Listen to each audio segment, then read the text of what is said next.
Family is the rudimentary foundation of our lives that plays a crucial role in what we consider to be normal, natural, right, and good, or our core beliefs or the beliefs which people cherish most deeply. In my personal life, this impact my family has had can be described as a mixture of enrichment and challenges, which has shaped my outlook on the world. Before we begin, I think it's important to state my positionality, or what socially and politically shapes your identity, as it was impacted by my parents and the way they decided to raise me. I'm a Christian, non-disabled, mixed-race, half-Cuban and half-white woman. I grew up primarily in a conservative town in a suburb outside of Dallas, Texas. Continuing, I also want to go into my family background, as I was not raised in the nuclear family or a family with a heterosexual marriage, first marriage, and multiple children. For my entire life, I was raised by a single mother from the age of 14 due to my parents being a part of the 45% of people experiencing the pain of divorce. However, we will get back to that later. Growing up, I had very little interaction with my father. My father was absent most of my life, and my parents took on societal gender norms of the socially constructed norms, behaviors, and roles that vary between societies over time. This was my father taking on the breadwinner and disciplinary role, and my mother being the nurturer of the family, taking care of the house and me and my two siblings. Thus, I never saw my dad that often, as he was constantly working to maintain an income for our family. My father's role as the breadwinner and discipliner made my relationship with him greatly suffer, as I really saw him, meaning I was creating no emotional connection towards him or with him. My father was a narcissist and took on many ideas and traits of toxic masculinity, like intimidation and emotional detachment. I never felt he wanted to be a part of my life and be proud of my accomplishments and successes. His limited role as a father in my life made me become a very independent person, as well as a people pleaser, as I was desperately trying to seek attention as I was not receiving it from my biological father. Thus, I became very close with my mother, the nurturer of the family, as I was always with her. She was always there to support and cheer me on in after-school activities, friendship issues, or relationships problems. I knew I could always go to her to seek warmth or the feeling of safety and comfort.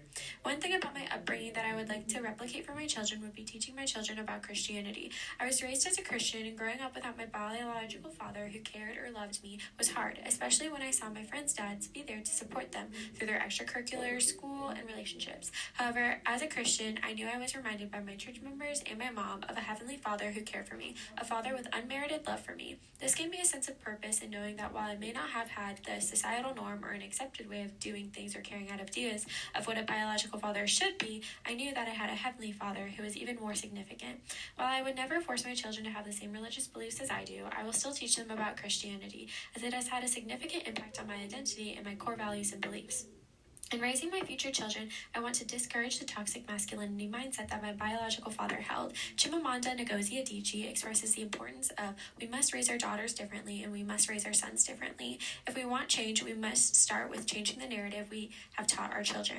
I want to reject the common notion my father commonly quoted, which embraces the toxic masculinity mindset of men do not cry. While this quote is highly unrealistic, it reinforces the stereotype or an exaggerated belief that is applied to a group of people and each individual within it, which can lead to the internalization of emotions. This mindset can cause severe mental health issues like depression and anxiety, which are leading mental health illnesses impacting society today. I hope that by steering clear of this toxic masculinity mindset, my children will grow up with more compassion and a healthier outlook on gender dynamics and feminism. As we know, feminism is for everybody, and the toxic mindset that you're facing, talking about reverse discrimination or the toxic mindset of a significant or dominating group feeling oppressed by a minority is extremely toxic. The trauma from my past has impacted my present life in both positive and negative ways. Negatively, I've experienced many trust issues with the men in my life. Having a biological father who is absent in my life made it difficult for me to trust other men in my life, as I felt a sense of fear from previous abandonment issues around men in my life. However, I view life from a half-glass full perspective, and the things in my life, good or bad, as having a purpose. I do believe that I have grown positively from my childhood trauma and abandonment from my biological father. The absence of a father figure in my life has taught me the importance of independence and caused me to mature from a young age and strengthen my faith in my religion. Even during a difficult season, I found blessings because of my religion, maturity, and independence from not having a father figure present. I'm Taylor Parsons. I'm a straight, white, Christian, able-bodied woman. My name is Ashley. I'm a straight, white, Christian, able-bodied female. How much interaction did you have with either parent, and how did the difference in time and interaction style influence your identity and outlook? I was around my parents, both of them, a lot as I got kind of older, but when I was really young, my dad worked 28 days on and 2 days off, so I didn't see him as often, so I definitely got a more nurturing, caring personality from being with my mom all the time and not seeing as many of my dad's perspectives and views. For me, I spent more time with my mom, so it caused me to be more empathetic and have more of a friendship. But then with my dad, he was more logical and advice giving, so it's definitely very different. What about your upbringing would you like to replicate in the future for your own children? What do you absolutely not want to replicate and why? So my parents were pretty strict with me as I was younger, but as I got older, they became less and less strict, and I think that that was really good so that I could like have boundaries but also explore my freedom. And then they were a little bit too strict with my phone when I was little, I think, and I don't want to do that because it just seemed more like an invasion of privacy than a protection. I would want to replicate being like in a close relationship with my parents because I know it definitely helps as you're growing up, having someone to talk to all the time. And then something I don't want to replicate is making my kids learn how to be more independent than you would think. How has trauma from your past affected your present life? I think that my trauma has allowed me to be more empathetic towards other people because nobody really knew what I went through during my childhood, so I want to be able to treat everyone with like kindness and empathy because I don't know what they went through.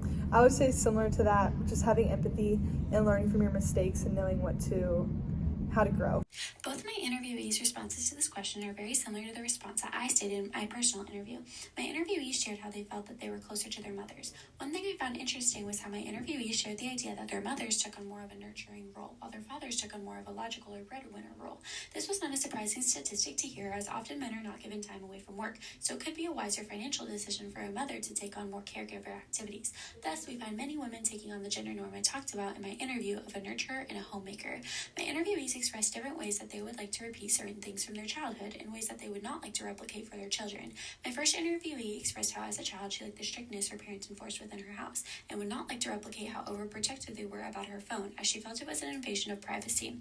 My other interviewee expressed the importance of having a close relationship with her parents and how that impacted her, and she wanted to ensure that her kids would not grow up isolated or alone. While both of these answered varied in my response, one thing that connects our childhoods is the truth behind the emphasis on warmth, or the feeling of safety and comfort within a children's home, and the importance behind that. I found my interviewees' answers to the last interview question to be quite interesting, as they related heavily to my personal interview question. Both interviewees expressed the importance of empathy within their answers and how their trauma has made them more aware and empathetic of others in their lives. Dr. Hernandez expressed the importance of this when he stated within the lecture, to adjust our mentality, we must work on empathy, and this needs to start with teaching our children the importance of empathy. This relates to my answer on maturity and how I notice others on a different level of maturity. While both of my interviewees and I were all raised differently, we all had different testimonies within our lives. One thing we can conclude based on these interviews is the significant impact of a disrupted childhood and how adversity in childhood can create long-lasting scars, some bad and some good.